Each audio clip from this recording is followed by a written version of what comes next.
All right, welcome back to the Tank Me Later podcast. I'm your host, Noah Rubin, and this is episode 18. And this time we're going to be going through a recent mock draft that Josh Lloyd hosted, the Locked On Fantasy Basketball podcast. It was a Dynasty mock draft. Him and Matt Lawson had a great breakdown, a live breakdown, really, going through as we went through 300 picks. They gave their immediate thoughts, which props to them to give their thoughts and set up a queue because that's hard to do.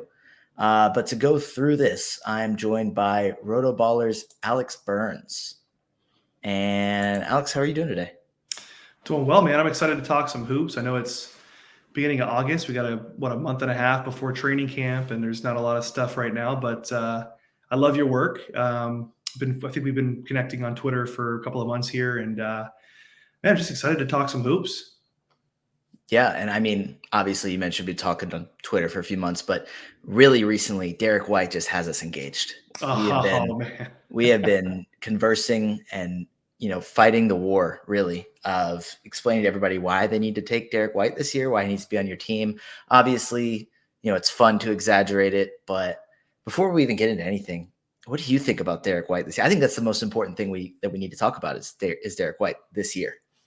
100%. I think some people got triggered on Twitter like 2 weeks ago when we said we were going to found the Derek White fan club, as if that wasn't a thing for years. I think he's going to be a phenomenal fantasy value this year. I do believe that if, it's fun to hype players up and stuff, but if it gets to the point where he's being taken in the first, I would say 5 rounds, and then you're like, for me, I would take him in the 70s.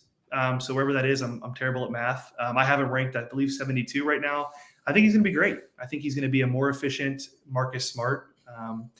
It is important to note that he did start a lot of games last year for the Celtics. So, I mean, I don't think his value is going to skyrocket from where it was last year, but I could see him, producing a good amount of assists, good amount of threes, good defensive stats. He's one of the best shot blocking guards in the NBA.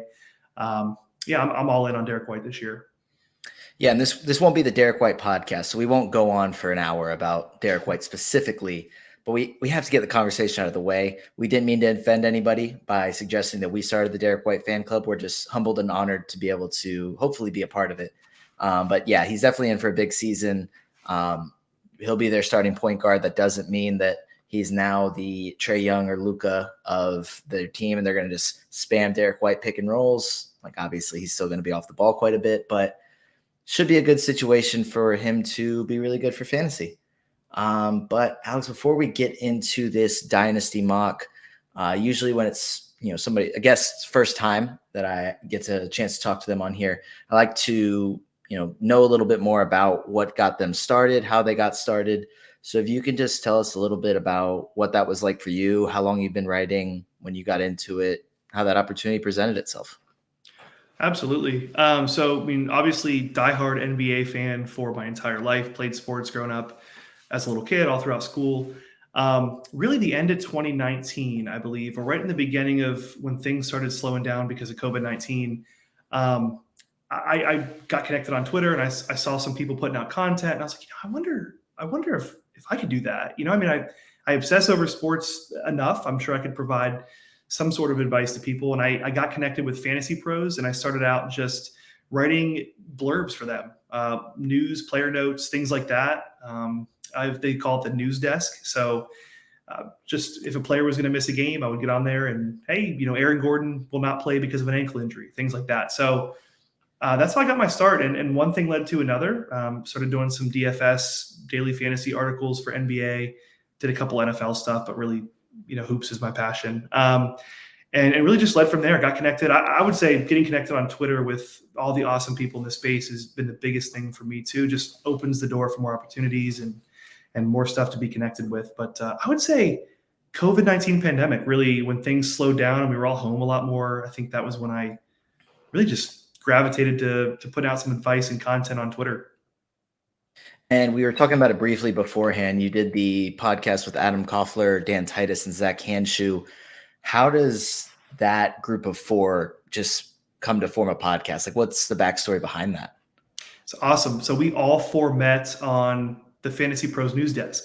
So we were all kind of got our start. I mean, Zach had been, more in the fantasy space. I think he was writing for, I want to say it was like NBC, something with NBC. He was covering the Saints or something like that. I could be butchering that completely. Sorry, Zach. We were all the news desk, all connected there, and I think Dan Titus and Adam Koffler had known each other previously, but just all hit it off. And I know if you're following or listening to this, Fantasy Pros does a lot of football content. That's what drives the platform, but we just wanted to pioneer some basketball content. And Zach was already doing a tremendous job leading the charge on that. So that was what brought us together. Yeah.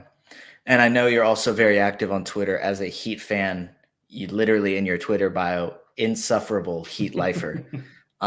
What's kind of your earliest memory of being a Heat fan?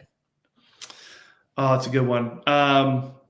Probably 2004, I would say. Dwayne Wade's second season in the NBA. Random game, regular season, watched him hit a game winner versus the Utah Jazz. Told my grandma, who was with me at the time, that I want a Wade jersey. Got one, and then it was downhill ever since. I was addicted. There are worse teams to support. I know it's, especially since 2004, a handful of championships. Yeah. That's a lot of fun stuff. Would you say, I would imagine he is, but Dwayne Wade's your favorite Heat player of all time? Absolutely. Nobody comes close. Lillard's probably going to be right up there as soon as he gets traded to Miami. But I'll have to say, not even close. And really, if you ask a true Heat fan, like someone who was a fan pre LeBron James days, LeBron's not even in like the top 5, probably in people that have lists of their favorite Heat players. So definitely Dwayne Wade, definitely Jimmy Butler, and then we could go off from there. Okay, I think that's a very valid, fair list. I was a huge D Wade fan growing up. Even though I'm a Hawks fan, I just really like D Wade. So yeah, I think it's a very valid statement. I'd be pretty surprised if the majority of Heat fans didn't have D Wade as their favorite player, but I was just curious. Just didn't know if you had a different opinion. But oh yeah, and you I remember the Hawks, man. Before we had the big three, we had some battles in the playoffs, like the first couple of rounds. Joe Johnson, Josh Smith, all those. Hated those guys for a couple of weeks during the postseason there. Yeah, that was kind of when I started being a Hawks fan. Was probably 2009, 2010, probably right before LeBron and Bosh went to Miami. It was probably a season or two before that was when I really actually started following the NBA. So definitely Joe Johnson, Josh Smith, Al Horford, Jamal Crawford, Mike Bibby, Marvin Williams. I can go on, but not that I was a diehard Marvin Williams fan, but he was on the team and when I started being a fan, so I'll never forget his name. So I respect it. So we will now get into probably what more people are here for, even though I like our backstories. Probably more people are here to see how the Dynasty mock draft went and what we thought about our picks, kind of why we made our picks. But yeah, I'm going to pull up the slideshow just to have a little graphic. That way you're not just staring at our faces the entire time. And we will get into round one. I hope that the font isn't too small. I thought it was bigger when I made the slide, but I have our picks underlined so that hopefully you can kind of figure it out. Alex, you drafted from the 6th spot. I drafted from the 9th spot. I guess if you're listening on podcasts, on like some audio, Spotify, Apple Podcasts, whatever, you're not even seeing this. So I'll just kind of go through some of the picks. I probably won't do this for the entire 300 picks of the draft, but I will start us off by just kind of going through the first round. So Nikola Jokic went 1, Luka Doncic 2, Wemby went 3, Jason Tatum 4, LaMelo Ball 5, Halliburton, you took him at 6, SGA 7, Cade Cunningham 8, Anthony Edwards 9, Devin Booker 10, Chet Holmgren 11, and Joel Embiid 12. Not too many surprises in that round. Did you expect Halliburton to be there at 6 when we started this draft? No. And through the first, I'd say 7 picks, like the last 3, or you can even say last 4, were pretty surprising to me. The guys could be in that order, but I was shocked. And if you're not looking right now, Shai Gilgeous-Alexander went to Andrew at 7, and I got Tyrese Halliburton at 6. So I was floored that Shai did not go earlier after the season that he just had. And all the talk of him being the first, I don't even know what it was, like $300 million or $400 million player or something like that. But yeah, I was shocked. I expected to get one of Jason Tatum, LaMelo, or Tyrese, but I was shocked that it was Tyrese. Yeah, for me, it's a pretty clear top 7. It's Jokic 1, Luka 2, Wemby 3. I think that's pretty much the order it should be. And then some combo of Tatum, LaMelo, Halliburton, and SGA is the next 4. Orders probably just by preference by each individual. I am currently working on a updated Dynasty rankings because I did a top 200, I believe, the end of June. And as I've gone through doing Dynasty mocks, I realize I kind of hate my rankings outside of the top 50 or so players. So I'm going through and updating it, but that's kind of my top 7 right there. And for me, Halliburton was at 5, so great value. I think I'm just a little higher on LaMelo than just because of the upside, but I think Halliburton at 6, great pick. I think the only one for me, it's the top 3, then the 3 guards, and then Tatum. But there's absolutely taking Tatum at 4 is fine for me. Yeah.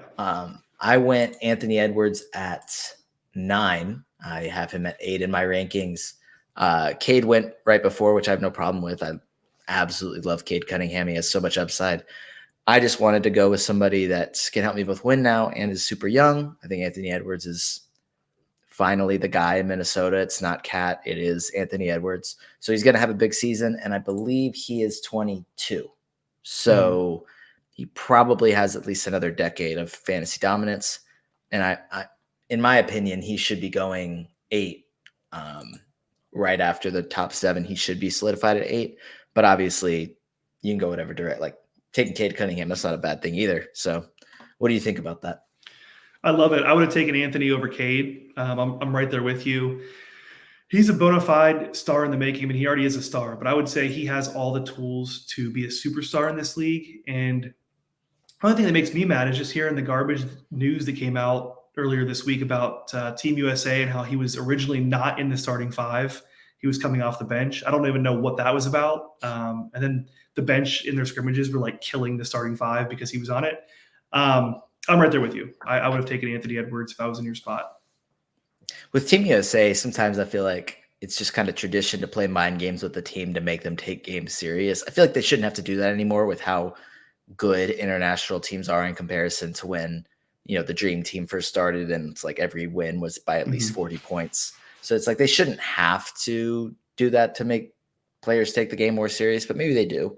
I don't know. So I don't want to get into Team USA because, as I said, I'm a Hawks fan and I don't need to get into a rant or express my frustrations about why Trae Young was left off the team because I'm either going to get totally proven wrong or it's just going to turn into a long rant that nobody really wants to hear. So that's okay. But we will go ahead and move into round 2.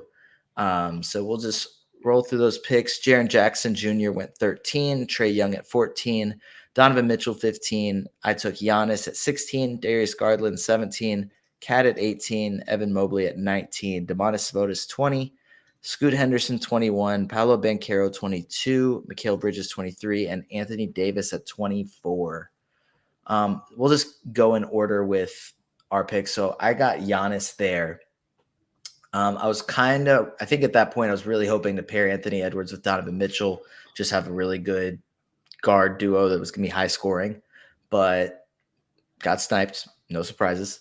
Getting Giannis there is incredible value to me.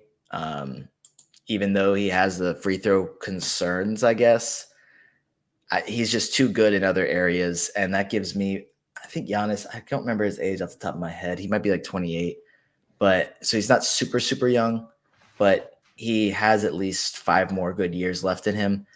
And he's going to dominate basically everywhere, except for free throws. And I mean, at this point, who isn't punting turnovers? So who cares? Gives you a bit of everything except poor free throw percentage, poor threes. He doesn't really hit many threes, but I think it's just such a dominant duo that isn't super old. And the fact that Giannis isn't that old, he's older, but getting those 2 off the bat, I was very happy with. Yeah, that's a good pick. Let me ask you a question, because there's been a lot of rhetoric about not necessarily Giannis and his free throws, but about team builds and punting and stuff like that.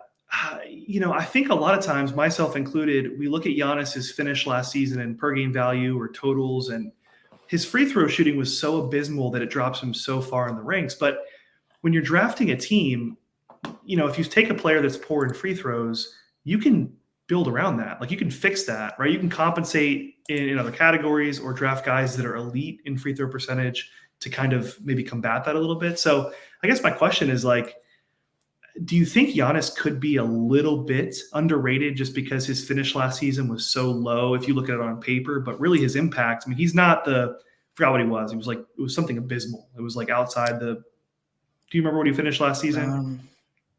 I'm looking at it right now. He finished 104. Yeah. I mean, he gave you not 104th value in fantasy last year, if we're being honest. So, I mean, do you look at, do you think he's underrated in fantasy? Do you think that's kind of impacted the way people view him this year? Yeah, I know Josh Lloyd gets into this argument basically every single day on Twitter, but fantasy value and rankings and I guess just whatever that is doesn't truly show just like how good a player is, even in fantasy, even if it should. I feel like it gives you a general idea, but you can adapt in fantasy basketball or just I guess also fantasy baseball because they do categories. Well, I'm not a huge fantasy baseball guy, but any sort of category scoring fantasy league, you can adapt your team to make that player the best player in fantasy. I mean, just looking at it, using Basketball Monster because it's incredibly helpful. Punting free throw percentage, Giannis was a top 10 player in fantasy last season. And if you punt turnovers as well, top 5. And I'm sorry, who isn't, like I said, who isn't punting turnovers? Because I mean, all of the top guys turn the ball over a lot because they have the ball in their hands. Just the guys who finished in the first round last season, Jimmy Butler and Jaren Jackson Jr. were the only 2 that didn't average at least 2 turnovers per game. So who really cares about turnovers? I mean, I don't think anybody's really worried about those. Everybody has stars that are going to turn it over. It's just, it changes so much week to week. And then free throw percentage, I mean, yeah, that's how Giannis finished this past season. But the season before, I believe he was top 10. So, yeah, he finished 10th last season. Free throw percentage was really bad this past year. But for 1-year leagues, you can either adapt and punt free throws. I mean, I know everybody knows how to punt. So you can just pair it with, for example, Zion's a horrible free throw shooter. I mean, you took Evan Mobley at 19. His percentages are kind of low. Mm-hmm. Walker Kessler's a guy, Nick Claxton. You can just pair all these guys together. And who cares if you lose free throws every single week because you're going to probably win the majority of your other categories, or at least enough to win your matchup in a head-to-head league. And then specifically for dynasty leagues, I mean, we saw Giannis's free throw percentage dipped 8% this past season, and he shot a lot more. Or I guess not a lot more, an extra attempt per game, but that's what really tanked his value for free throws. He could bounce back, but who knows for sure. But in Dynasty, you're really looking for overall value. And I think taking that into consideration, it shouldn't drop Giannis in his value that much just because he doesn't hit free throws, in my opinion. Agreed. Yeah.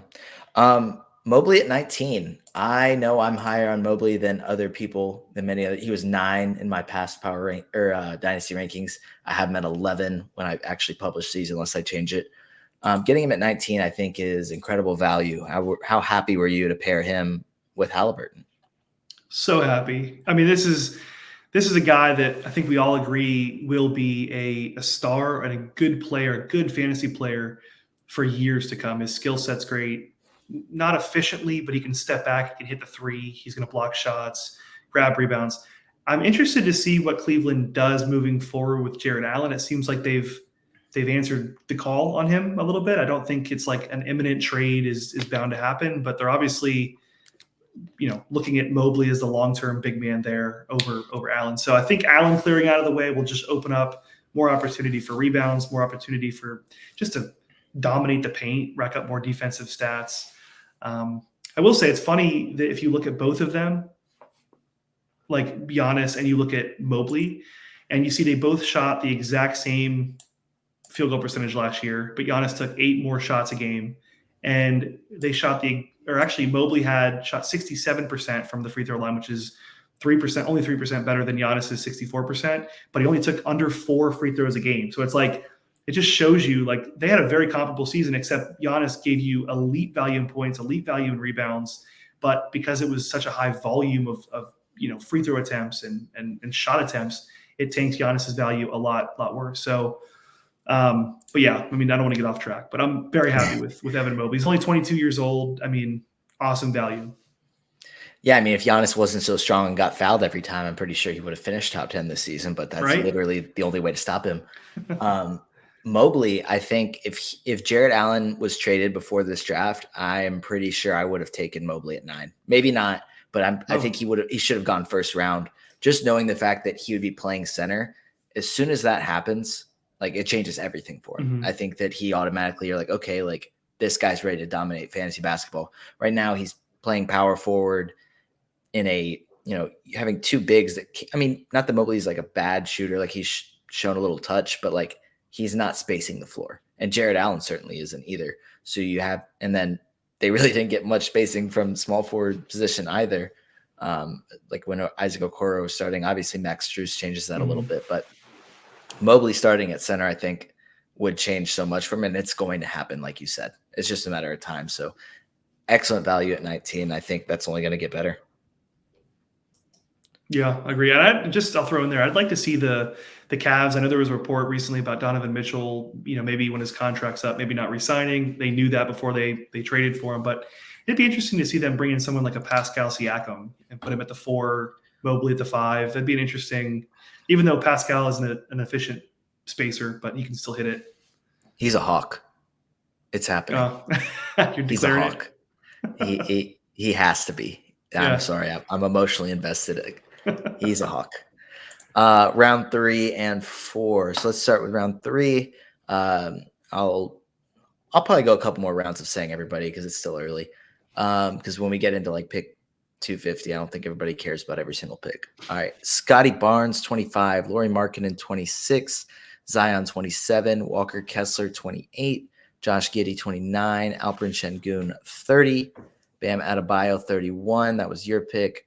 Miles Turner at 32. De'Aaron Fox, 33. John Morant, 34. DeJounte Murray, 35. Jalen Williams, 36. I went Walker Kessler, and I think the reason I was talking about punting free throws with Giannis is because I actually did take Kessler, and I kind of forgot. I wasn't sure if I did that, but I'm not surprised that I ended up doing that. I think combining the defensive stats of Giannis and Walker Kessler, high field goal percentage, low free throw percentage, it works out really nicely. And then Anthony Edwards also gets blocks. Obviously, you're able to do it a little bit more with a dynasty startup, kind of take punts into consideration. I feel like it's hard to do and maintain long-term. Obviously, you have to adapt to your players and your team, but that is a good start for me as far as getting plenty of scoring, rebounding, defensive numbers. I mean, Anthony Edwards doesn't shoot a low field goal percentage. I think he shot, 46% last year. So maybe it's a little lower than I thought, but the other two shoot a high percentage. I like my 3. Yeah, that's good. I mean, Kessler, I was interested coming into this dynasty mock. It was my first one of the new season or the off season. I was really interested to see where he was going to go. And I actually was surprised that he lasted to pick 28. So I thought that was great value. Yeah, I was pretty excited to get him there. I have him at, let's see. Actually, I have him at 28 in my rankings, so go me. And then you took Bam at 31 and paired him with Tyrese Halliburton and Evan Mobley. So what are your thoughts on your 3 so far?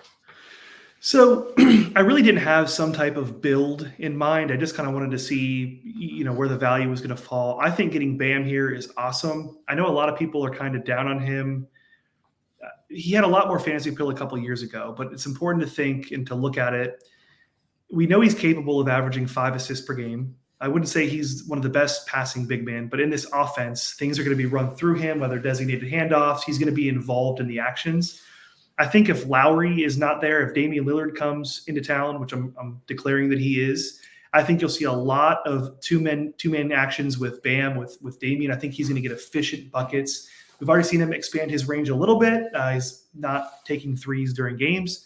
I just think he has a lot more to grow offensively. And so obviously he's one of the best defenders in the NBA.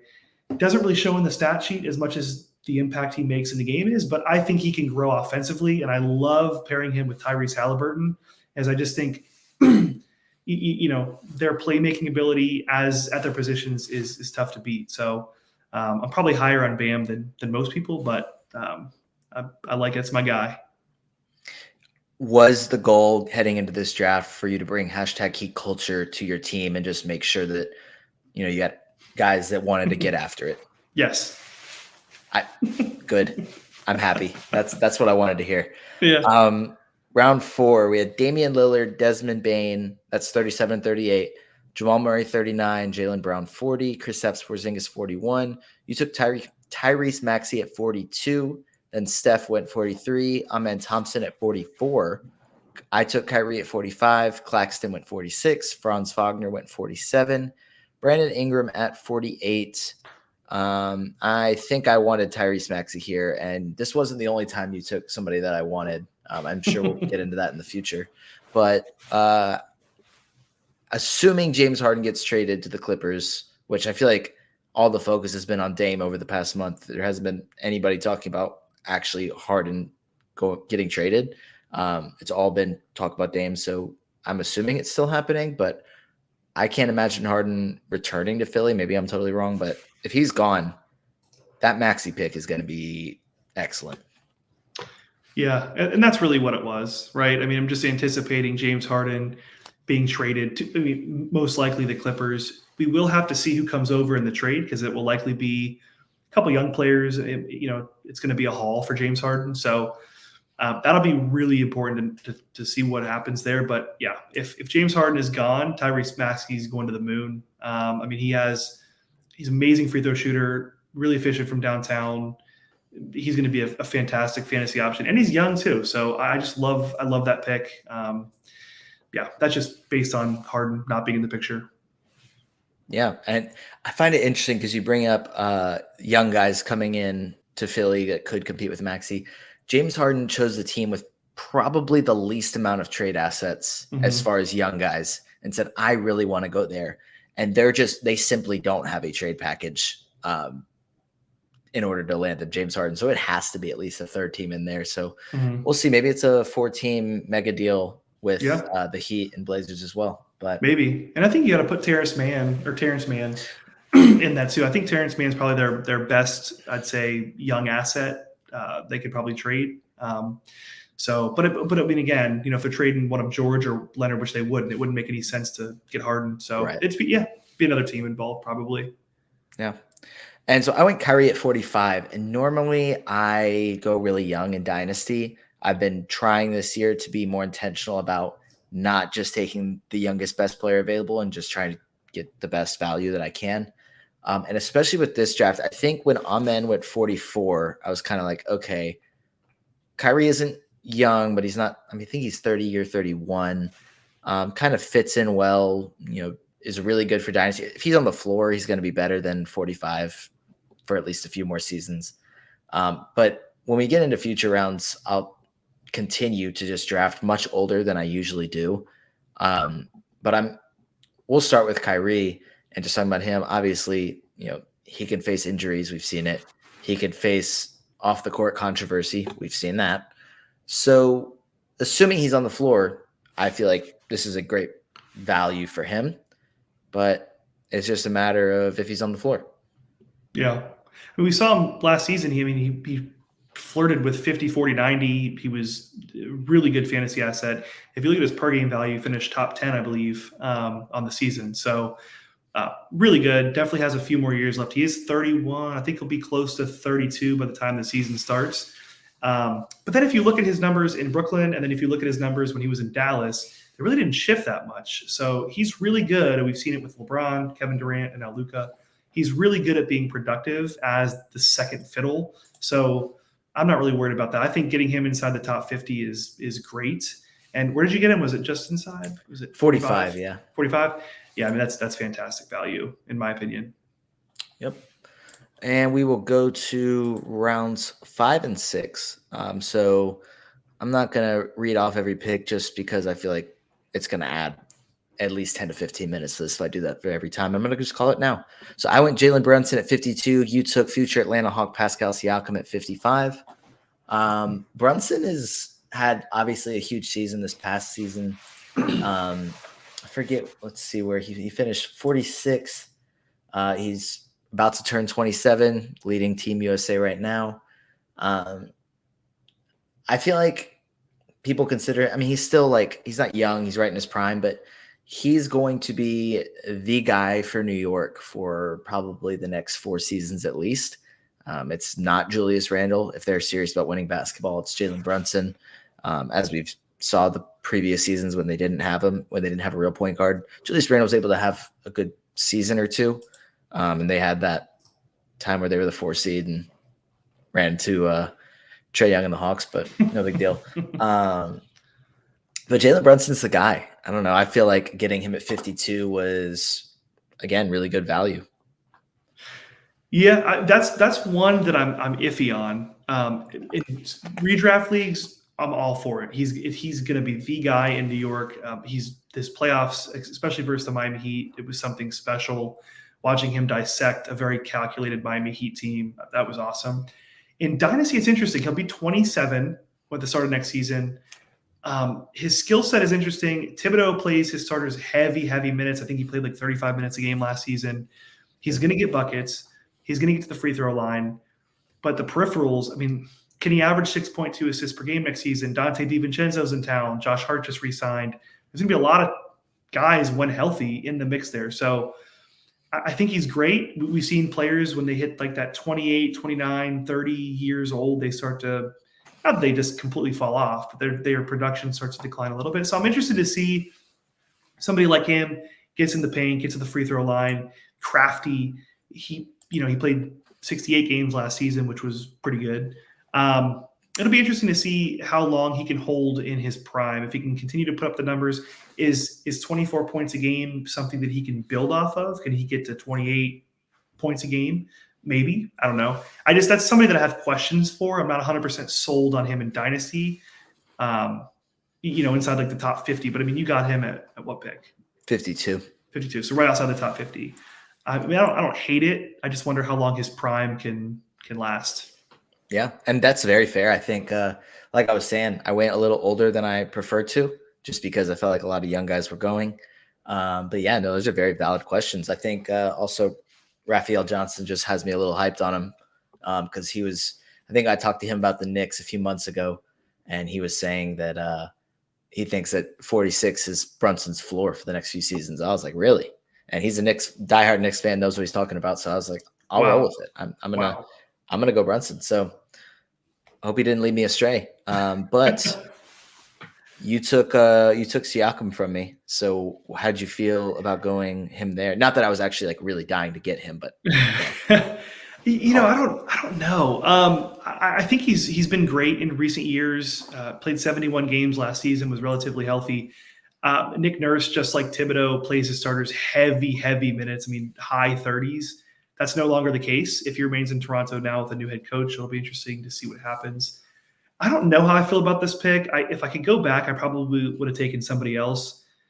But there's one thing for sure is at this point with my 3 of my first 4 picks with Mobley, Bam Adebayo, and now Siakam, I'm definitely punting threes because 3 of them, I mean, Tyrese is going to hit some threes, but the other guys, I'm not going to have a whole lot of threes. So I'm, just trying to take value where it falls to you. Thought Pascal was good. Would kind of solidify my starting unit, but I don't know. I'm kind of iffy on that now that I'm looking back on it. I mean, this was also, I guess, like a week ago, maybe a week ago.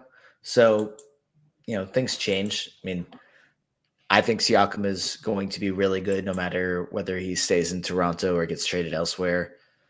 Fingers crossed. But he's going to be very productive. So you can't go wrong there, especially when you're pairing him with some of the other guys that you have. It's going to be a productive team. But then in round 6, this is the one that hurt because I've come away with Okongwu in every Dynasty and redraft mock and startup I've done this summer, except for this one. You took Onyeka Okongwu at 66, and that hurt. But I think it's one really, really good value and just a good pick. Mm-hmm. I love this one. This was my favorite pick of this draft. He plays alongside Trae Young, one of the best point guards in the entire NBA, throwing up lobs. I think like Onyeka Okongwu and Clint Capella are among like the top like lob threats, or based on how many alley-oops they've connected with, just because of Trae Young.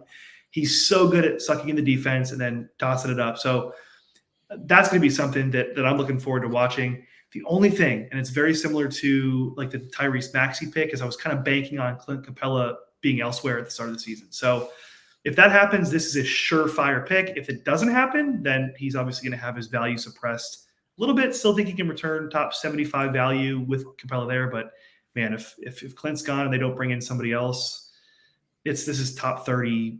That's what I think his ceiling is if he gets the lion's share of minutes. Definitely. I mean, he was 76 this past season, played 23 minutes per game.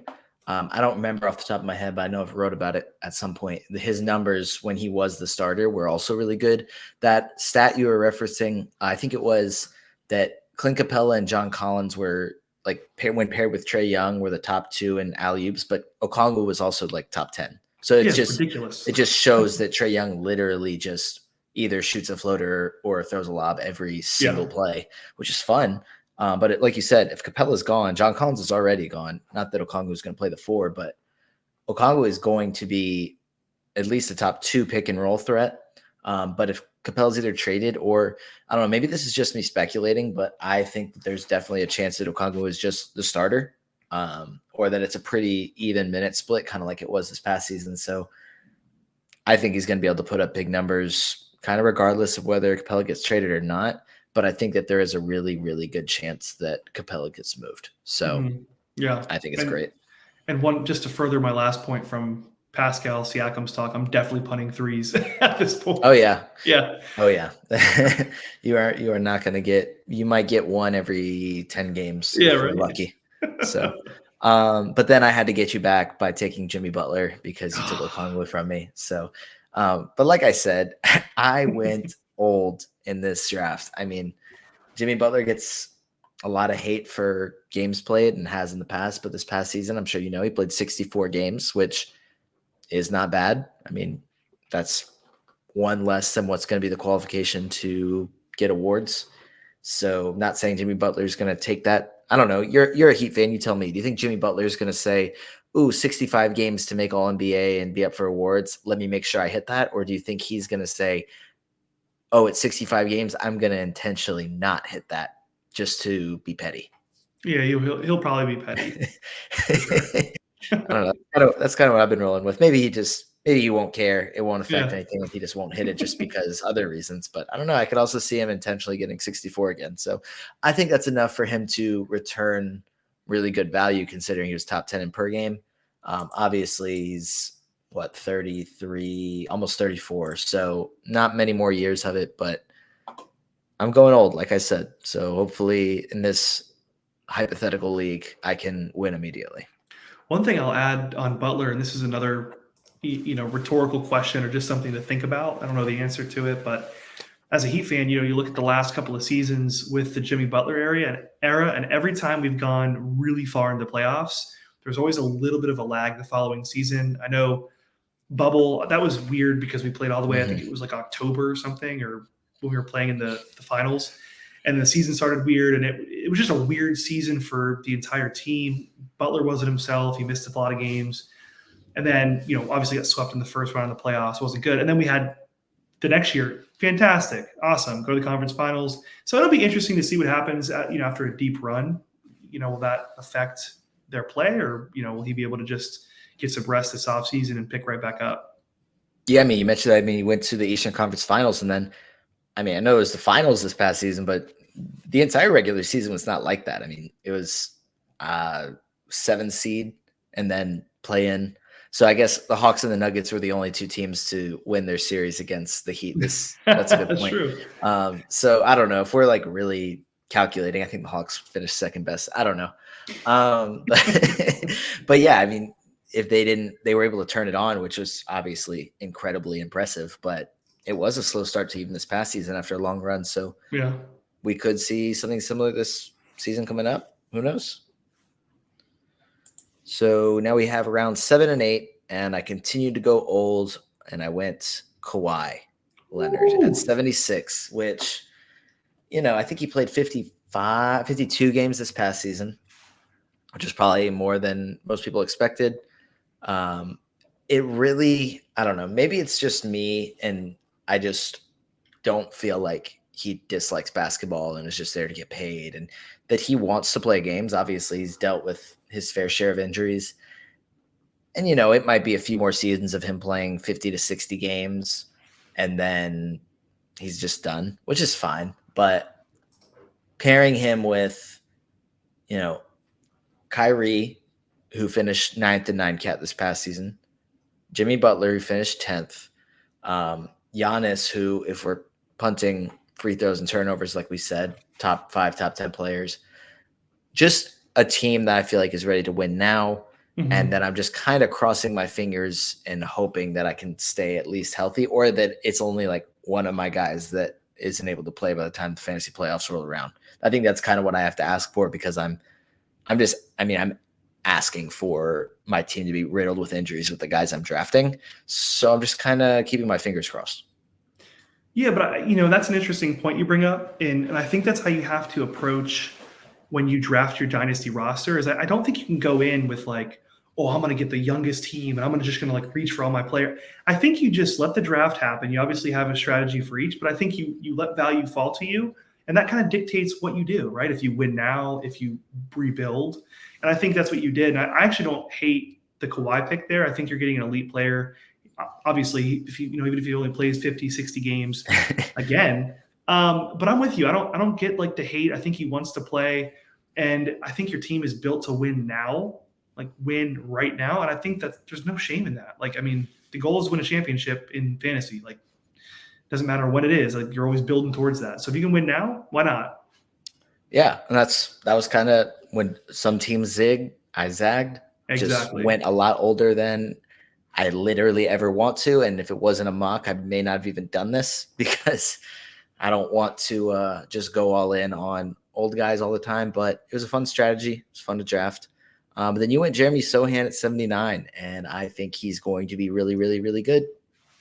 Yeah, I love him. I just think he's a really good basketball player, has a really good IQ. The question that I have coming in the season for him is, will he start or will he come off the bench?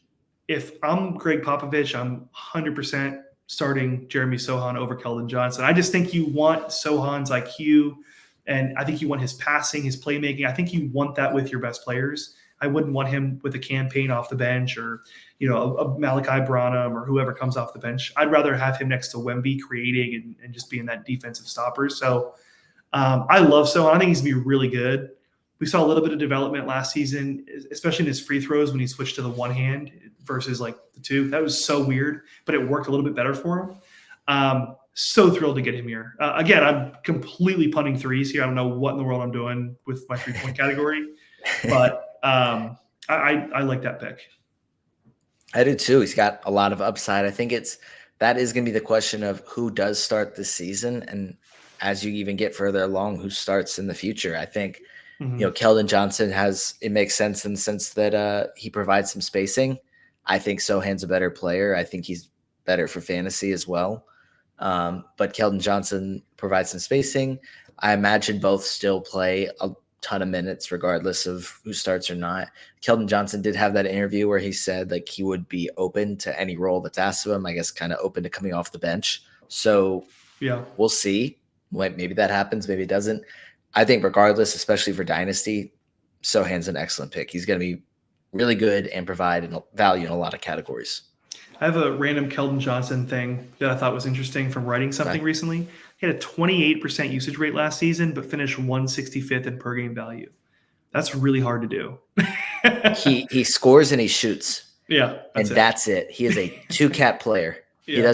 He also just had a stretch where he just shot horribly. I don't remember when it was or how long it lasted or just how bad it was, but I remember there was like a few weeks or like a month where he shot like sub 40% from the field and just kept shooting like 20 shots a game. Like it was insane. So when he's on and can score, he's very valuable, but he doesn't seem to have any sort of conscience when it comes to shooting. Like he doesn't feel bad if he just is missing shots, he's going to keep shooting, which is fine. Shooters should do that. But I think if he's not really giving you value in other categories, it really limits him. And I mean, he's pretty much a fade for me, redraft or dynasty.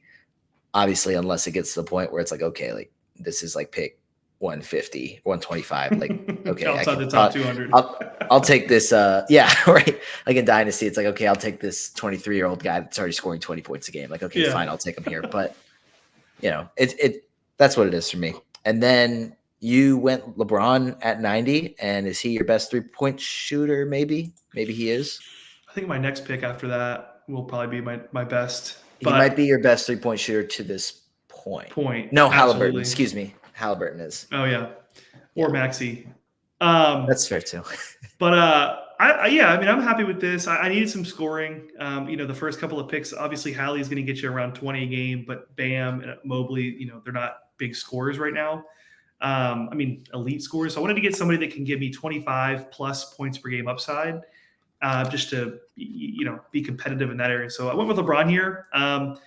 Could say he has 1 year left. Could say he has 10 years left. I don't think anybody would bat an eye if he had 10 years left at any level. But we have seen him slow down recently, so that's something to think about. But I mean, we're almost to the top 100 right now. I'll get him at pick 90, so I don't hate it. This is where I think players start reaching for young guys, and you'll see I even reach for a couple of young guys, the next couple of picks. But I think this is just me chasing value with like LeBron's a top 20 guy when he's playing.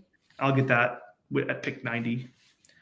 And when's the last time LeBron went pick 90 in like any draft? Crazy. Like, it's just crazy. I know he's 38, 39.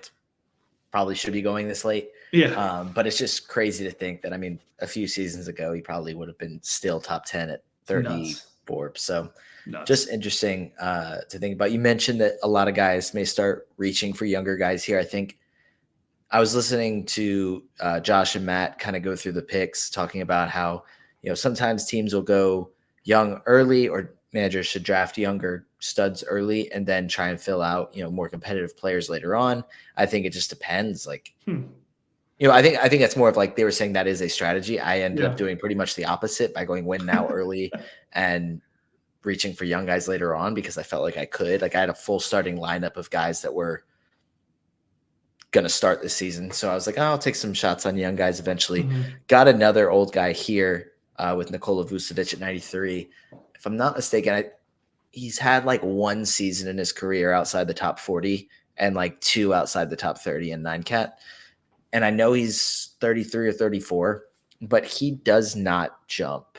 Like, he's like Nikola Jokic, where it's like he's 28 or 29. Like, Jokic could still play until he's probably 38 at this level, because he's not losing any athleticism. Like, he's fine.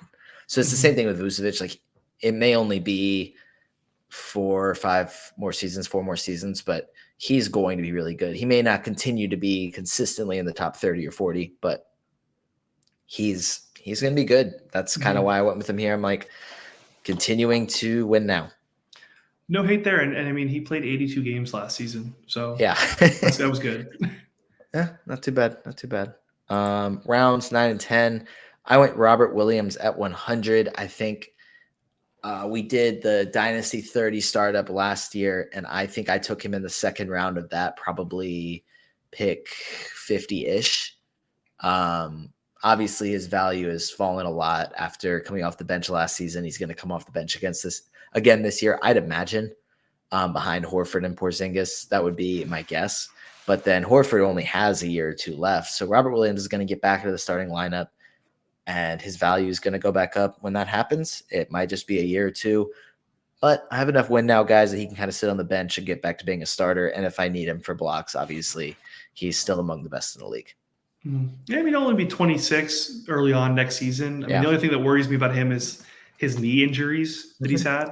So, but nobody can predict what'll happen. Yeah, but that's like the only red flag when it comes to Robert Williams for me. Well, I don't need him for a season or two, so I'm sure Joe Mazzulla can just let him sit on his bench for a season or two, get those knees healthy, and then be ready to roll when I need him. That's I don't know. Maybe that's my mindset, but you took Cason Wallace at 103. I loved Cason Wallace coming into the draft. And I've just gone back and forth about his situation in OKC, because at first I was like, oh my gosh, this is awful. They already have 2 point guards that are going to play above him and a bunch of other guys that can handle the ball. But then it's kind of also like, oh, he can guard smaller guys because SGA and Giddey are taller, and he can still be in a catch and shoot role. I've just gone back and forth. What are your thoughts on him? I'm right there with you. I love him. I love his defensive ability. His ability to guard the perimeter is great as like a point of attack defender. And then as obviously his jump shooting. I was sold immediately after watching him hit those 5 threes in summer league. I think playing alongside Josh Giddey, playing alongside SGA, now Chet, I think so much attention is going to be taken away from anybody else, and he's going to have a ton of good looks. So I'm all in on him. It will be interesting. I think he's definitely Lou Dort's replacement. I don't think Lou Dort belongs in the rotation, frankly. I mean, he's a okay defender, but he really just is so negative offensively. I would like to see Cason Wallace take some of his minutes. It's probably not going to happen out the gate. You know, I can see Cason Wallace in year one maybe flirt with like 20 minutes a game, maybe in this rotation. So this is somebody that I just have a lot of excitement for his career and what he can offer to fantasy as like a 3-and-D kind of guy. So I'm happy to take him here outside the top 100. He's young. He's going to be around for a long time. And I also need some help, obviously, in the 3-point department. So there you go. And talent wins out. So it's, eventually I think that there's a really good chance that he could start alongside SGA, Giddey, Jalen Williams, and Chet. That's assuming the Thunder don't like win the draft lottery 3 more times with all their draft picks that they have, not from their own, but just from owning other teams' picks. Like, they're still going to add a ton more first-round talent lottery picks, so they're going to be stacked. But talent wins out, whether it's in OKC or elsewhere. Cason Wallace is going to be really good, in my opinion. Something to think about with them, to your point, that's a great point you just brought up, is they have a good team. If they start out really hot next season and they're top 3 in the West, they have a good record, things are clicking, why wouldn't it make sense for them to make a trade at the deadline and maybe retool a little bit with some veterans that could get them far in the playoffs? I mean, like, come on. I mean, you have all the tools right now. I mean, if everything clicks, that could also add some more competition. I don't think they would trade Cason Wallace, but if they bring somebody in that would, maybe usurp his role or something. Yeah. I mean, they're in a good position. If they play their cards right, they're going to be dominant for the next decade. So yes, it's a good time to be an OKC fan. Heading into the next round, you took Chris Middleton at 114, just getting a little bit more 3-point shooting there. Yep, that's what that is. 20 points a game, 3-point shooting. We know what we're going to get from him. It's not really a surprise. Yeah, and I'm sure his value kind of tailed off a little bit after missing most of last season and really struggling with the knee injury or just struggling to play when he was on the court. So could be a really nice bounce back for him, which would be great value at 114. I went Emmanuel Quickly. I guess I got the Jalen Brunson handcuff. Maybe, I guess so. I guess that's, I don't know. Quickly is going to be really, really good when he finally gets a chance to start. The Knicks finally have a point guard that's worthy of starting over him. So hopefully he can eventually be a starter, whether it's in New York or elsewhere. Really, really good talent. I'm happy to get him at 117. Yeah, I had my eye on him. I remember this. I didn't draft him. He was in my queue, and I thought he could probably make it to round 11 for me. And you kind of sniped me there, so I guess it's like payback. But I do. Yeah. This is a great pick. Yeah. And round 11, I went AJ Griffin. Hawks bias a little bit, but he's going to be really, really good. He fits well alongside Trae Young. We'll talk about it a little bit more in the next round because you took DeAndre Hunter, but I think AJ Griffin, if Hunter gets traded this season, Griffin could end up being the starter at small forward this year or within the next year or two. Excellent 3-point shooter. He handles it well, can create his own shot, and is a good, has defensive upside. So I think he fits well as a 3-and-D guy. It's just waiting on it to happen. Griffin's good. This was another snipe from you. So it was 2 rounds in a row now. I think you lied to me. I don't think you're a Heat fan. You have to be a Hawks fan. You have tried to draft every Hawks player. Yeah. But you went Kevin Porter Jr. What do you think about getting him there after They brought in Fred VanVleet and Ahmed. I mean, obviously you're not getting him here or anywhere close to here 4 or 5 months ago before they bring in multiple point guard options. So the talent's there. What do you think about getting him at 127? I like it. He had a pretty good season last year for fantasy purposes. He fixed a lot of the things that kind of curtailed his value in years past. He was solid.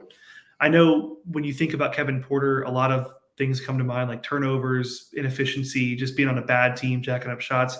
He was really good. He had a really good, nice fantasy season. I don't think he's going to start. Obviously, he's not going to start in front of Fred VanVleet. There could be injuries. I know you never want to draft thinking about injuries. There could be injuries. He could get playing time. Nobody knows what, Ime Udoka is going to do with this lineup. It is a brand new system, a brand new coach, so anything could happen. I just like him as an asset long-term. I think he's going to, whether it's the Rockets or whether it's another team, I think he'll latch on and be a serviceable asset. So I just like Kevin Porter Jr. That's kind of more what that was about, and like his skill set. Yeah, I mean, we talked about letting value come to you, but when you want to get your guys, you sometimes just need to reach, and there's nothing wrong with that. Mm-hmm. And then you went and got another Atlanta Hawk at 138 with DeAndre Hunter. What do you think about him? This is another one of those picks where you're kind of like, I don't really know how I feel about it in hindsight. I like DeAndre Hunter as a player. I still believe in him. I still believe he can put it together and provide more than just scoring in fantasy. I don't know. I mean, I'm looking at my team at this point. I'm like, I'm freaking out now because I don't have a ton of 3-point shooting. I think Hunter's going to get minutes. He's going to start. That's kind of my mindset behind that pick. But I will say, I do believe in DeAndre Hunter. I know a lot of people have given up on him and kind of in fantasy are kind of like, he's not going to be the all-around player that we thought he was going to be. I still believe that ceiling is there. So I'm happy to take him in round 12 and just take a little gamble on him, So I know you were probably upset at that. No, actually, I think DeAndre Hunter is a good player, but I just do not like him at all for fantasy just because I think he's a good defender. Like having watched him, like he is a good defender. He just doesn't get steals or blocks, and he can hit mid-range shots. He's not a great finisher, not a great creator. Like he's a good basketball player. I just don't really like him for fantasy. So that was fine with me. I went Spencer Dinwiddie here, and I'll tell you what happened is I put like 7 or 8 guys in my queue and just started scrolling on my phone. And then it got to be my pick. And I was like, wait a minute. Trey Jones, Gary Trent Jr., Keldon Johnson, Grady Dick, Kevin Huerter are all gone. Like they literally went like all the picks right before me. So I realized I was on the clock. And it ended up auto drafting. Josh usually says something about it, but he just kind of rolled with it. He was probably like, this is ridiculous. We're already doing 300 picks. Oh, well, it's one auto draft. So he probably just rolled with it, or if maybe he didn't notice, but it is what it is. It's a mock, no big deal. Spencer Dinwiddie's getting him at 141. He's going to give you good assists, which is kind of hard to find this late. So that's fine. But that's what happened. I didn't actually pick Spencer Dinwiddie. So there's no real analysis for me here because I don't know. It's just kind of fan tracks. So cool. Rounds 13 and 14. I finally got a Hawk before you took him. Kobe Buffkin at 148. I started going rookies here and young guys just because I already have so many old guys. I wanted some young guys that would have a couple years to develop before they even had to play for me. Kobe Buffkin may never start in Atlanta just because Trae Young's there, DeJounte Murray's there. But it could be elsewhere. And obviously things change really quickly. For example, Hawks continue to make the play-in and maybe make it to the first round. I mean, we're actually play-in Warriors. We've never lost a play-in game. So we'll win the play-in game and then lose in the first round. And then after, say, 2 or 3 more seasons, Trae Young says, all right, I've had enough. Or the team says, all right, we've had enough. That opens a door. I mean, I like Kobe Buffkin as a talent. So maybe in 3 – I mean, I'm not hoping for that as a Hawks fan, but I like him as a talent, and maybe it happens. Yeah. That's a good pick. But you also, with this pick, I don't want to say you like started the trend, but I saw that. And then I'm thinking kind of the same thing that you're thinking at this point. I'm like, I have some older guys, and I know I drafted Kasem Wallace a couple of rounds prior, but I'm like, I need to start getting I have LeBron. I have like some older guys, Chris Middleton. I need to start going young. And so I think you might have started with me. And then if you look at the next couple of picks after me and even going in around, let's say it was like 14, some young guys start going, and it was pretty interesting. Yeah, I mean, you went Leonard Miller 151. If I'm not mistaken, I feel like I keep mixing this up. He went in the second round, right? Like beginning of the second round, which Yeah. everybody thought was crazy. Definitely. And then he played in summer league and looked phenomenal in his limited time. And I think, like, I don't think he's going to be relevant fantasy day one. He's obviously buried in the depth chart. There's so many forwards there in Minnesota. I don't really know why he fell. I think they just probably took him because he was there, and like, I mean, there's not a massive need for them right now. But this is just a long-term play for me. I'm happy to take somebody with his talent, see what the situation happens, see if Karl Anthony Towns does get traded sometime in the near future. What happens with that? Is Leonard Miller involved in the trade? I don't know. So he's worth the lottery ticket for me. Yeah, I mean, like I said, talent wins out. If you believe in a guy, go get him. Don't worry about situation, especially at this point where you're kind of like, I can, reach on guys a little bit. Even if I wouldn't call that one specifically a reach, but I'm saying go get your guys. But go get your guys. So you did that the next round too, getting Trace Jackson Davis. I like him a lot. I think that he landed in a really good spot. I love the fact that he tweeted on draft night that people were going to regret passing on him. What did you think about getting him at 162? I think this was my worst pick of the draft. Not seriously, not because of like, I don't believe in him or I don't think he's a good prospect. I just thought it was a reach, and I thought it was people started drafting young guys, and I just kind of panicked and was like, oh, I need to get some young guys. I mean, I'm looking at all the guys that are available, and most of them at this point are like a little older. You have, like, I don't know, like Josh Richardson's and, Gabe Vincent's are still on the board. So I'm just like looking at this. I'm like, I need young guys. He probably would have been there for me a round or two later. It was a little bit of a reach in my opinion, but again, we'll put him on the bench. We'll see what happens. Yeah. I mean, I like his talent. I would probably agree. It's just late second round guy going 162. Yeah. But go get your guy. I went Naz Reid, just got a new contract. No path to starting now, but like you said, Cat could get traded. Rudy Gobert, who knows? I would imagine he's more likely to stay than Cat, but there's a path for minutes there. And if either of them misses games, Naz Reid's a starter. Mm-hmm. He's going to play a lot of minutes regardless. I was happy to get him at 165. Yeah, I like Naz Reid. Naz Reid's a good player. Yeah, and then I went and took a Heat guy at 172, Jamie Jaquez. Am I pronouncing that right? I think it's like Jaime Jaquez, Jaquez or something like that. I'm probably butchering it too.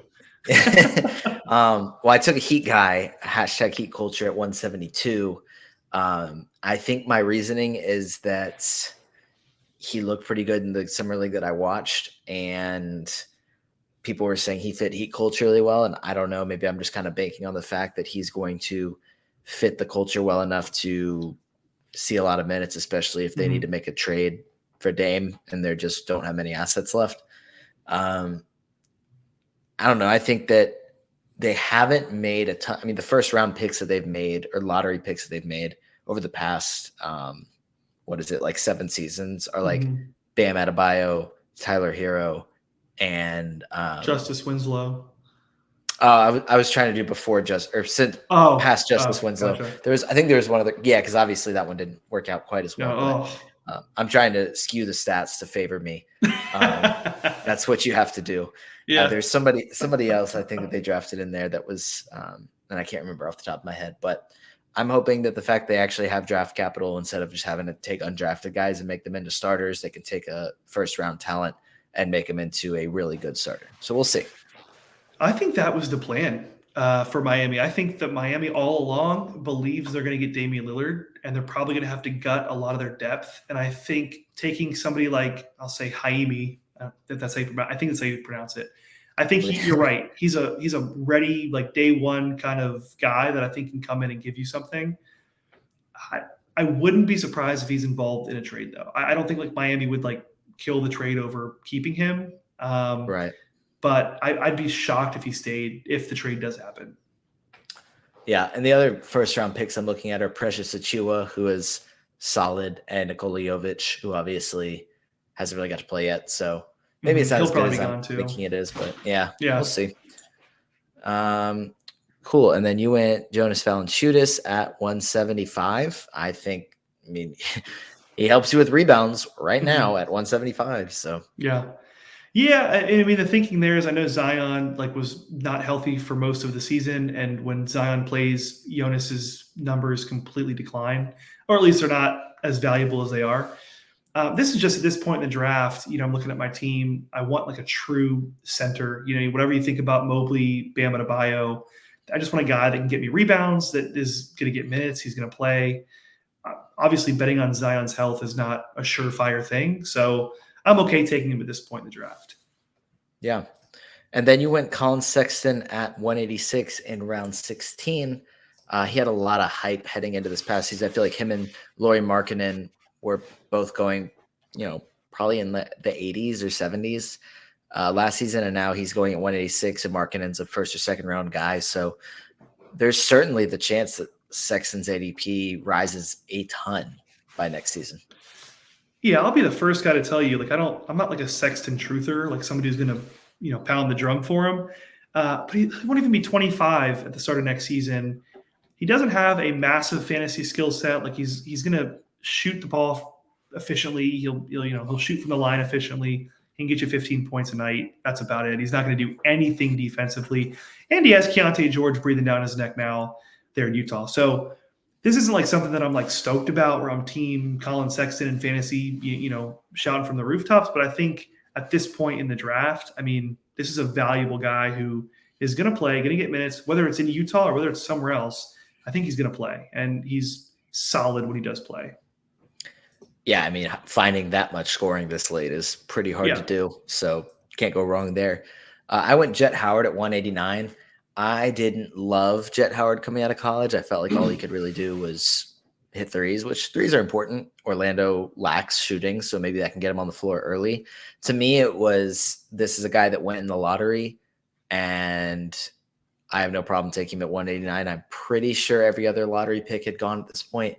So I was like, I'll just kind of take the last one. He went at 11, probably a little earlier than he should have been, but other rookies are going. So heck, I'll just take a stab on a guy that was a really talented scorer in college, especially early on, and just hope that he can pan out. I mean, we'll see. We'll take a shot.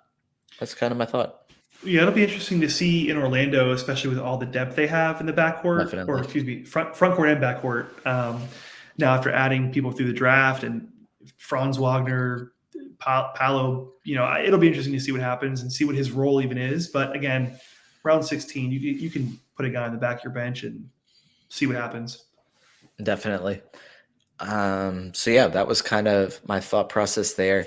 I'm going to quickly, in order to not take up too much more of your time, since we've already been going over an hour, I'm going to quickly just say the rest of our picks, and I want you to, if there's any of those that you really loved or really hated, tell me. Round 17, I went Corey Kispert at 196. You went Karis LeVert at 199. And then you went Davion Mitchell at 210. I went Malcolm Brogdon at 213. And then I went Dariq Whitehead at 220. You went Dominic Barlow at 223. Then you went Josh Richardson at 234. I went Jalen McDaniels at 237. Then I went Chris Murray at 244. You went Julian Champagne. I just want to say, okay. I just want to say Champagne, and Yeah. I know it's wrong, but it's just, I want to say it. And then you went Terrence Mann at 258. I went Javon Carter, 261. I went Jordan Walsh, 268. You went Kai Jones, 271. And then you went EJ Liddell at 282. And I went Jalen Wilson at 285. And then we wrapped it up I went Lester Quinones at 292. And you went Sidi Sissoko at 295. What picks, was there one that you really liked or one that you didn't like, or? The last three, I'm not a huge fan of. That at that point, after 5 rounds and sitting there and trying to figure out who's still there, and my brain was not working right. One that I do like, I'll pull them up. I will highlight. I know we talked about Sexton. I like the Sexton and LeVert picks back to back. I just think, and Matt Lawson has said this a lot if you listen to him, but it's very hard to find scoring as you get deeper into a dynasty draft, and especially in rounds 18, in rounds 16, 17, I believe, to get two guys that will provide a little bit of scoring. I thought that was really big. But one guy, pull it up. Oh, this is not, I'm not going to call him a sleeper this season for me. Josh Richardson. I know he was on the Heat a couple of seasons ago. We drafted him. He was supposed to be like our future. We flipped him into Jimmy Butler in that deal, and then he completely kind of fell off. San Antonio, New Orleans. He was on all kinds of other teams. I'm going to say this one time. And this is what I worry about Max Strus and Gabe Vincent. The Heat have such a good system, I'll say, where they play to players' strengths and they kind of hide their weaknesses, so to say. So players look a lot better with the Heat, and that's why when they go to other teams, they kind of just like, whatever. They're not as good. And so that's what worries me about like Gabe Vincent getting a good contract, Max Strus getting a good contract. I would not be surprised if either of those two players don't play as good as they played in Miami. That said, Josh Richardson was our number one option on offense in like 2016, 17, and 18. He could go out there and get you 27, 30 points a night if he had to. He is a very good on-ball defender. I think this is a sneaky guy in fantasy. If the Heat do gut their roster for Dame, they're probably keeping him. Him back in the Heat system with familiarity, playing alongside Bam again. I love this in round 20. He's not even old. I don't have his age right off the top of my head. He's 29, so I mean he's not like a young guy, but I think he can be a pesky, solid, get you 10 to 12 points a game, get you a steal, a couple assists. I think he's a solid, sneaky guy. So to get him around 20, I was really happy with that, and especially get him right after Russell Westbrook too. That also made me happy. But I'll end my rant. That's all I have to say. I get it. Just going off about a guy in your team. I've done that a couple times. I do that, so I get it. I get it. So, but it's a mock draft. It's not even a real team. These guys aren't on my team. But it just means so much more, or at least just equally as much in the mock draft as it does in a regular draft for some reason. I don't know why we're like that, but that's just the way we do. Definitely 45 seconds a pick, going 25 rounds, 300 picks. It gets taxing, especially towards the end. I'm just looking for guys that I at least have heard of, or at least know their names. Not that 300 deep isn't that bad, but I went Lester Quinones at 292, literally because people said, oh, he's kind of playing like Jordan Poole right after Jordan Poole got traded. I'm like, undrafted guy that spent last season in the G League. That's what Jordan Poole did. What if he ends up being Jordan Poole? And now I've ended up getting him in a late round of every Dynasty startup I've done, which is like 3, but still just trying to get him later on. I have no idea if that's going to work out, but fingers he's a crossed. Two-way player for me. He's only 22 years old, 6'5". It's not, it's not a bad strategy. Yeah, I mean, I'm sure that there was guys that I could have taken instead that are more guaranteed, but are just like a little older. I mean, looking at it, Luke Kennard went 297, Tim Hardaway went 296. So I'll just take the upside swing, even if there were guys that are pretty productive. But it's just so interesting, I find, and we'll kind of use this to wrap up. It's like, if you look at the last few rounds of a Dynasty draft, like you're looking at guys that you may have not really heard of or only heard of one time, going like in between guys that could start this season. Mm-hmm. And I just find it just, depends on what the team does. I mean, I think I saw, what was it? Maybe it was even further. Oops, I went the wrong way. Alexander Vezenkov went at 203. Like Kelly Oubre, who's averaged 20 points per game, went a pick before. And that's not even a knock on taking Vezenkov, but it just like depends on what you're going for at that point. Are you looking for a guy that's going to play, or are you looking for an upside swing? Like, actually, I'm looking at this. The pick after you went Davion Mitchell, how do you pronounce that? Vasily J. Micic. I can't confidently tell you who he plays for at 211. And then like I went Malcolm Brogdon at 213. And again, that's not me saying, oh, that was a bad pick. Brogdon was a good pick. It's crazy when you get to the end of dynasty startups, dynasty drafts, where it's like some guys are grabbing starting caliber players that could see 25 minutes a game this season, but are just like a little older. And some guys are getting upside swings of two-way guys that are, there's the guy Biborovic for Memphis, who's I believe on a Eurostash, isn't even going to play this season. And like, I got him in a dynasty startup and like probably right before or after somebody took a rotational piece. So it's always fun to see the end of drafts. Yeah. And to your point, Micic, you talked about, he's 29 years old. He was drafted in 2014 by the Sixers, and he's now, I think, eligible to come over. Yes. But he's on the Thunder, but he's 29. Like, I don't know. I will say, I loved your pick in round 24, Jalen Wilson.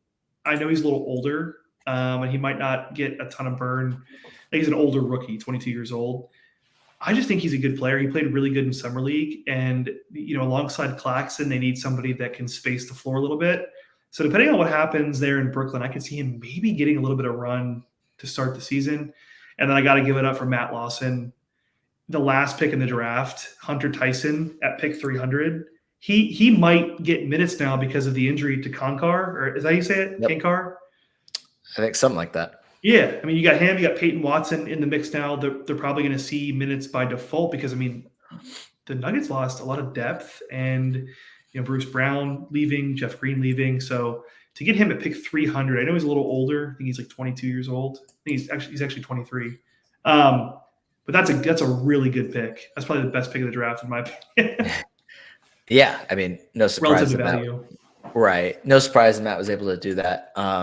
With Wilson, that was kind of my thing, is like he was successful in college. He was successful in summer league.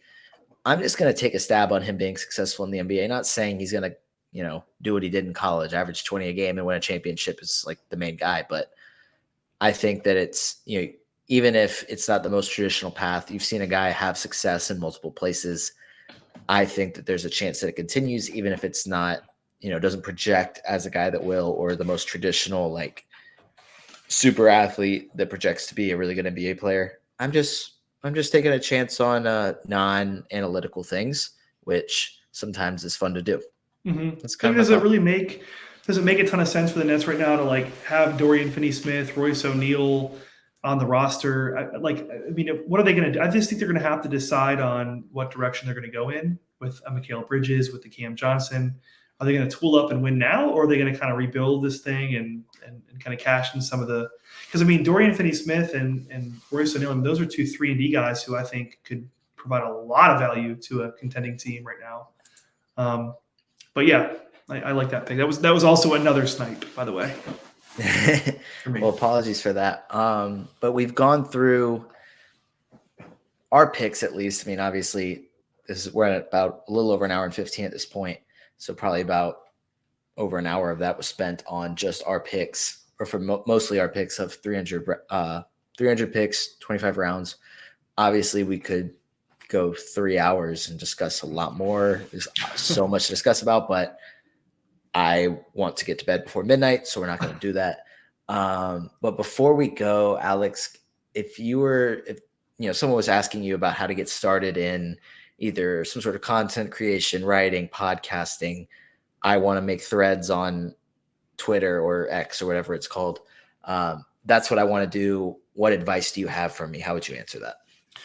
I would say just start putting out content. If you don't write for a site, or you don't have the opportunity to do that right now, make a website. I know you have what is the website that you have? A Substack. Make a Substack. It's free. I have a Substack. I don't charge any money to subscribe to it. Just start pumping out content. The more stuff that you do, the more comfortable you'll get.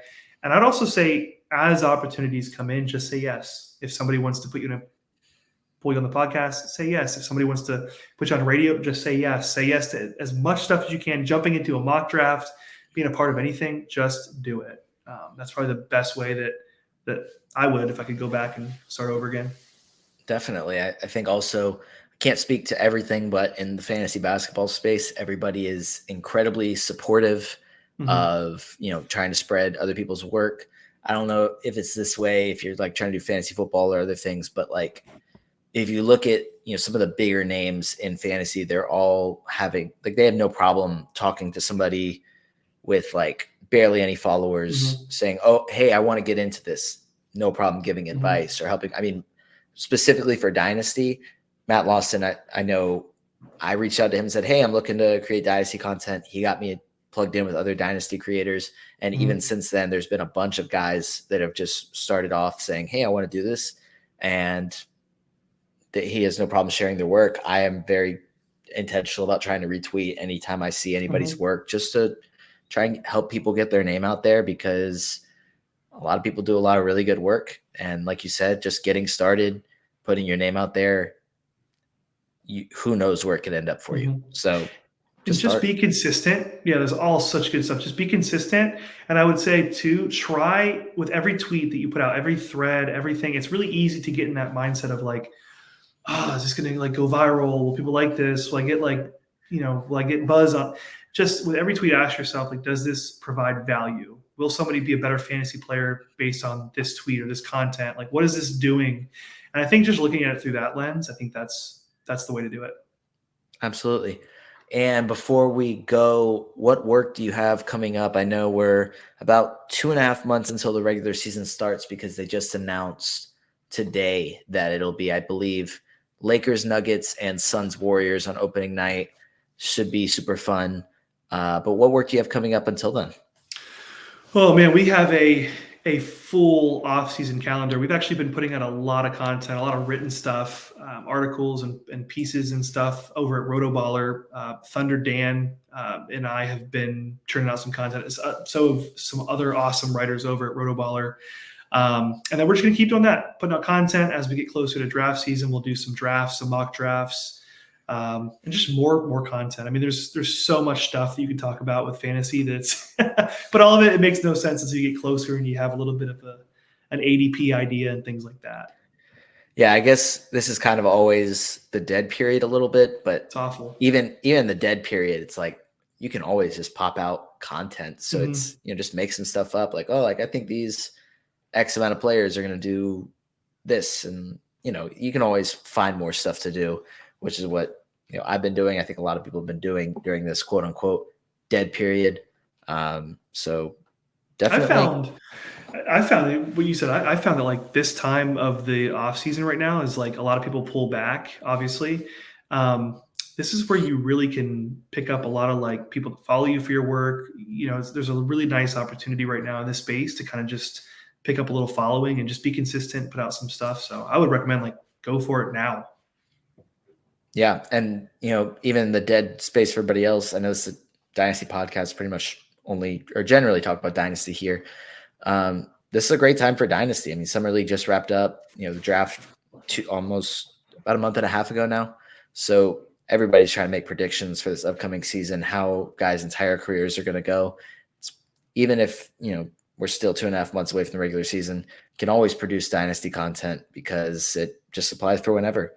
But that's going to do it. Alex, thank you so much for joining me and taking your time to do this as we broke down the Locked On Fantasy Basketball mock 300 picks deep. Thank you also to Josh Lloyd and Matt Lawson for hosting that show and the draft to allow us to do this, allow us to do some content. But Alex, thank you for joining me. Thank you so much, man. I really enjoyed chatting with you and love your work. Keep it up. And hopefully we get back on here doing some fun content someday soon. Absolutely. I appreciate that. And that is going to do it for episode 18 of the Take Me Later podcast.